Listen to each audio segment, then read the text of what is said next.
Welcome to speed earning dot in. Stock market में trading और investment के लिए हम लगातार नई नई मेथड्स पर रिसर्च करते रहते हैं और उसमें आपको लगातार प्रैक्टिस करवा के इस लायक बनाते हैं कि आप भी अपनी ट्रेडिंग को एंजॉय कर सकें किसी भी तरह की मार्केट कंडीशन में।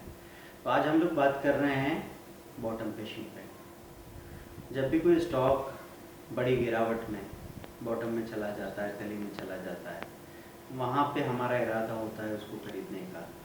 लेकिन ये बात करने में जितना सिंपल लगता है वो खरीदने में उतना ही मुश्किल होता है। अगर आपने कोई स्टॉक को गिरते हुए देखा है अपनी आंखों के सामने तो प्रोसेस ऐसा होगा कि आपने 1300 रुपये पे किसी शेयर को देखा, सपोज स्ट्राइड एप्रोलेब स्टार था, फिर आपको पता लगा कि 1250 पे ले लेना चाहिए इसको, बढ़िया अच्छा भाव आ गया। 1250 पे आप कुछ सोचते रहे, इतने में 1220 हो गया और आपको थोड़ी घबराहट हुई कि यार वहाँ ले लेते तो अभी फंस जाते, और अगले दिन वो चीज़ 1150 को लेगी तो आप खरीद ही नहीं पाएंगे, बड़ा मुश्किल हो जाएगा। तो ऐसे में हमको एक मेथड, एक सिस्टम चाहिए। तो हमारे एक बड़े रिस्पेक्टेड स्टूडेंट रहे थे मिस्टर अतुल करके, जो लंदन से थे, तो वो एक बहुत अच्छा सिस्टम अप्लाई करते थे और वो सिस्टम मैं आपके साथ शेयर करना चाहता हूँ। कि सुबह जब आप आए, अधिकतर ऐसे इन्वेस्टर्स हैं जो सुबह फ्री हो रहे हैं, ऑफिस जाते वक्त एक बार स्क्रीन देख के चले जाते हैं और उनको दिख रहा है कि बाजार खुला है, निफ्टी 80 पॉइंट माइनस है या 50 पॉइंट माइनस है, कोई पर्टिकुलर स्टॉक 3-4% माइनस खड़ा है, मुझे उसको लेना है, ऐसा हमने तय करके रखा है। लेकिन आप अगर वहीं पे सारा खरीद के चले गए, शाम को पता लगता है वो चीज़ 9% नीचे खड़ी है और 14% नीचे तक चली गई थी, 9% पे बंद हो गई थी। तो वहाँ पे बड़ा अफसोस होता है। और अगर आपको लगा चलो कल ले लेंगे, तो 9% माइनस बंद होने के बाद कल सुबह देखा तो फिर से 4-5% प्लस खड़ी है, तो आपका उसको सही प्राइस पे खरीदने का मौका हाथ ही नहीं लग रहा है। तो ऐसे में एक मेथड वो अप्लाई करते थे। वो 5 सेक्टर्स के 5 अच्छे स्टॉक्स जो चुन के रखते थे, सामने अगर उनको दिख रहा है कि 3% माइनस है तो 3% पे उन्होंने एक टुकड़ा खरीद लिया और फिर 2-2% की गैप से 3 के बाद वो 6 या 7% पे आपने फिर से एक दूसरा टुकड़ा, बड़ा टुकड़ा लगा दिया। तो 10,000 के शेयर खरीदे थे तो 15,000 का बाइंग ऑर्डर 7% पे लगा दिया और 20 से 25,000 का बाइंग ऑर्डर 9 से 11% पे लगा के रख दिया।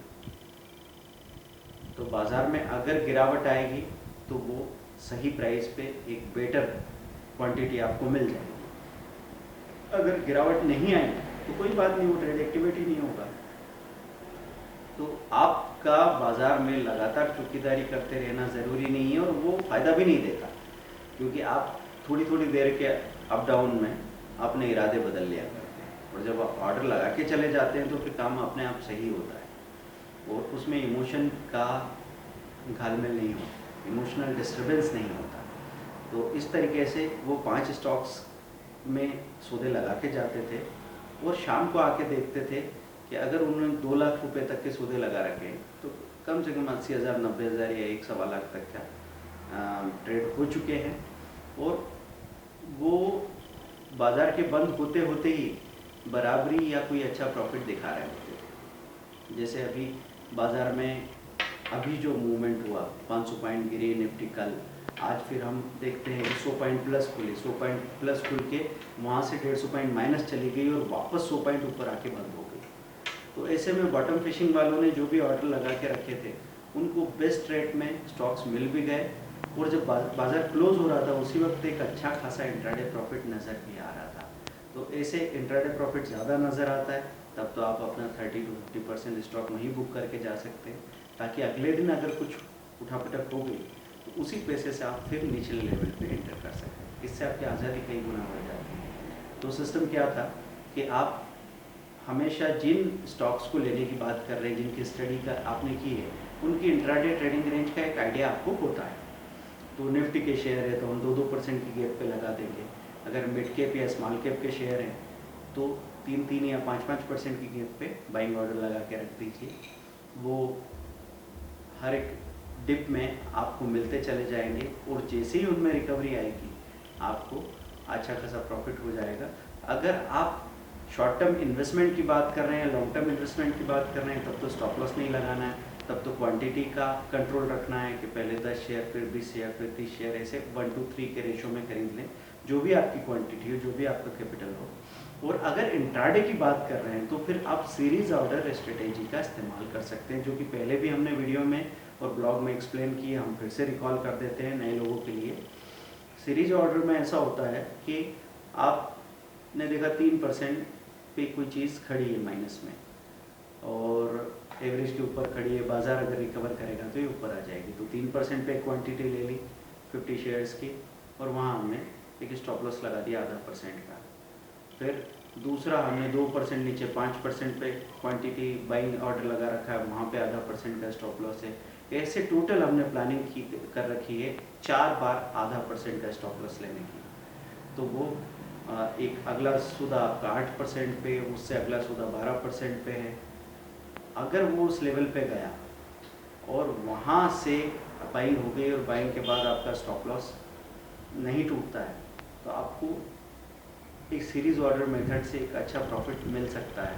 और स्टॉप लॉस और बाइंग प्राइस सही रखने के लिए आप सपोर्ट लेवल्स का इस्तेमाल कर सकते हैं। सपोर्ट लेवल्स के लिए कैलकुलेशन का टूल हमने आपको भेजा भी था पेड क्लाइंट्स को सबको लेसन्स में, और आप ऐसे गूगल सर्च करके भी देख सकते हैं। बहुत सारी ऐसी वेबसाइट्स हैं जो हर तरह के स्टॉक्स के S1, S2, S3, R1, R2, R3 आपको कैलकुलेट करके देती है। तो उनका इस्तेमाल करके भी हम अलग अलग लेवल पे अपना बाइंग ऑर्डर और स्टॉप लॉस ऑर्डर लगा के रख सकते हैं। ये चीज़ आपको काफ़ी मदद कर सकती है। अब सीरीज ऑर्डर मेथड में क्या होता है, क्वांटिटी इकट्ठा नहीं हो रही। यहाँ पे ये हो रहा है कि कोई चीज़ 600 रुपये से गिर रही थी, तो आपने 570 पे एक बार 570 पे बाई किया, 567 का स्टॉप लॉस था, उसने तोड़ दिया उसको स्टॉप लॉस को, तो अभी आपका पैसा फ्री हो गया। फिर आपने देखा अगला S2 क्या है, S2 आपको दिख रहा है 552, तो 552, 53 की बाइंग की, 549 का आपका स्टॉप लॉस था। अगर वो सपोर्ट नहीं टूटा तो 552 में आके वो हो सकता है 60, 65 आ जाए, आपको एक अच्छा प्रॉफिट मिल जाए। वो सपोर्ट भी टूट गया, आपका पैसा फिर से फ्री हो गया 3 रुपये के स्टॉप लॉस के साथ। अब 535 पे जो सपोर्ट है अल्टीमेट, वहाँ पे आपने बाइंग की, वहाँ थोड़ी बड़ी क्वांटिटी भी लगा सकते हैं, और वहाँ पे आपने स्टॉप लॉस लगा के रखा वही 0.5% का। वहाँ पे अगर वो स्टॉप लॉस थोड़ा बड़ा भी कर सकते हैं, वहाँ पे स्टॉप लॉस ब्रेक नहीं हुआ तो सीधा आपको एक बड़ा प्रॉफिट मिलता है, जो इन दोनों स्टॉप लॉस के अलावा एक अच्छा खासा प्रॉफिट भी ऐड कर देगा, और आप इतनी बुरी कंडीशंस में भी एक अच्छा प्रॉफिट कमा के बाहर आ जाते हैं। तो ये चीज़ स्टॉक मार्केट के लिए भी अप्लाई की जा सकती है, कमोडिटी मार्केट के लिए भी अप्लाई की जा सकती है।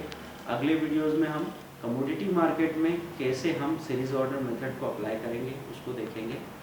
अभी के लिए आप इस चीज़ को पेपर पे लिख के पेपर ट्रेड करके देख सकते हैं, और नहीं तो छोटी क्वांटिटी में प्रैक्टिकली ट्रेड करके देख सकते हैं, और क्या रिज़ल्ट आता है उसको अलग अलग दिनों में देखें और फिर उसका सही इस्तेमाल करने की कोशिश करें। जो भी प्रॉब्लम आती है आप हमको कॉल करके तो बात करते ही हैं अल्टरनेट डे में क्लासेस में, तो आपका अपना सॉल्यूशन होता चला जाएगा।